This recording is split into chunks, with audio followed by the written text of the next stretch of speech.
What's up Louis, it's Guys here, hope you are doing great. In this video I'm going to talk about how I find and vet my tenants for my property investments. Having a good paying tenant in your property is like the bloodline of your property business. They pay you your revenue for your business, and without revenue you won't be able to successfully run your property business.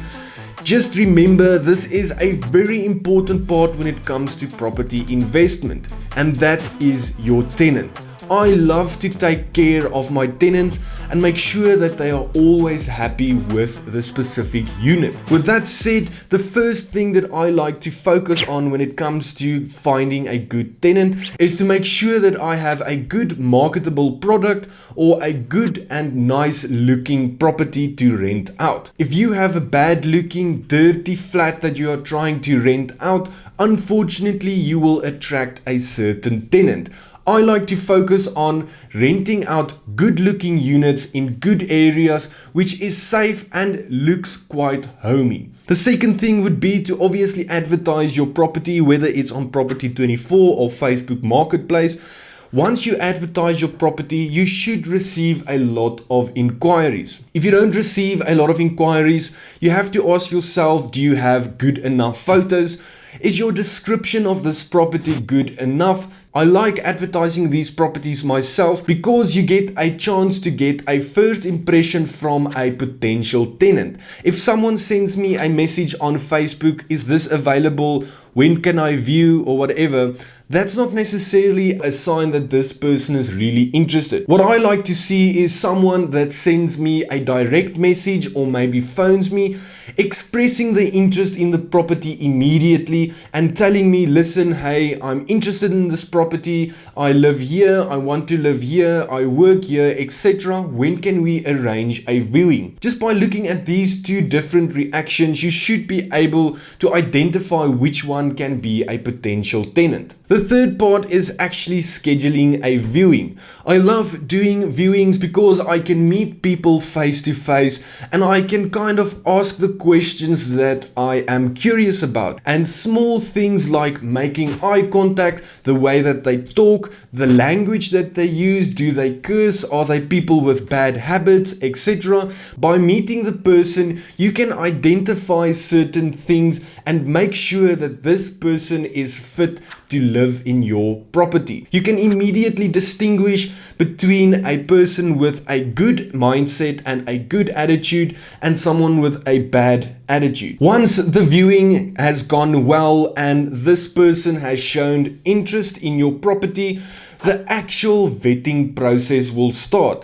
The first few things that I mentioned is more focused on experience and intuition, or let's call it that gut feeling. The more you do that, the better you will get with your gut feeling. So once that is done, the actual vetting process will start. This is a step that needs to be focused on, and you need to put a lot of intention in this part of your vetting process. I like to ask for 3 months bank statements, 3 months worth of payslips, proof of employment, proof of his current or previous address, or a reference from his or her previous landlord. These are all documents that we will analyze going forward. And the last thing, which is also very important, is charging your potential tenant a fee to do the credit check. A credit check ranges between 120 and 150 Rand, and you need to be able to charge your tenant or your potential tenant that fee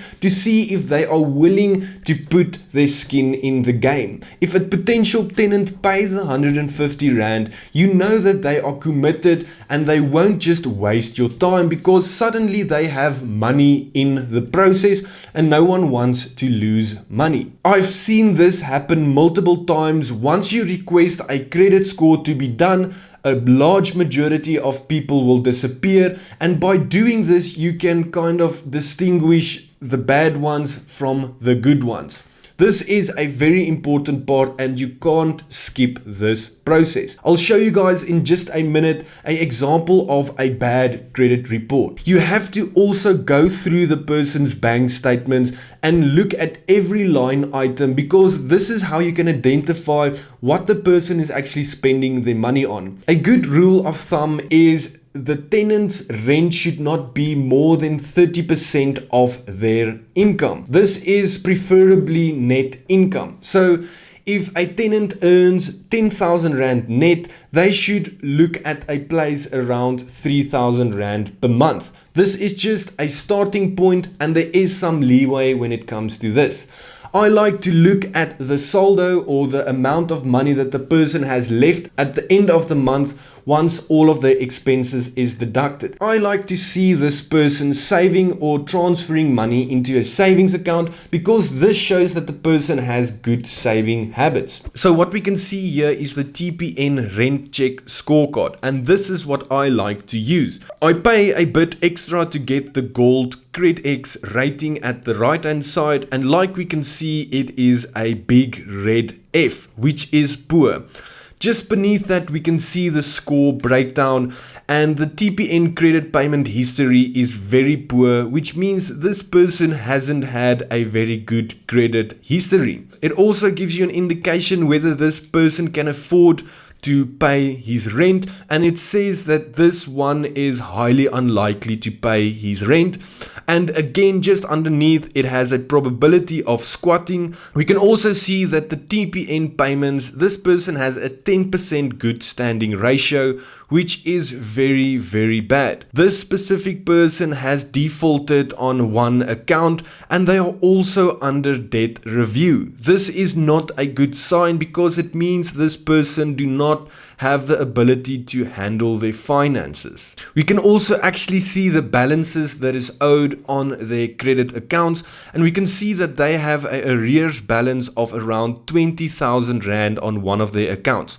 By looking at just this information, I know that I will never be able to place this tenant in my property, because they are probably going to squat. We can also see details like where they have lived in the last couple of years, and this person has lived like at 10 places in the last 6 years, which is way too much. From 2018 around, or basically 2017 up until 2022, this person has missed multiple payments, which is an absolute bad sign. Something else that I also like to do, and it might seem weird, but I always look for the person's Facebook page and kind of see what is this person's habits. You can quickly identify the personality of someone by looking at their Facebook page. If you find this video helpful, give it a thumbs up. Let me know if there's a certain process that you follow to get good tenants. If there's something that I missed, feel free to let me know.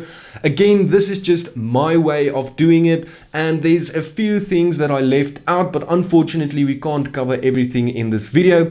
I will be covering this process in more depth in my soon to be launched property course, which will hopefully launch mid-November. And if you are interested in joining this course, let me know down in the comments, and I'm looking forward to share that with you guys, and I'll see you in the next one.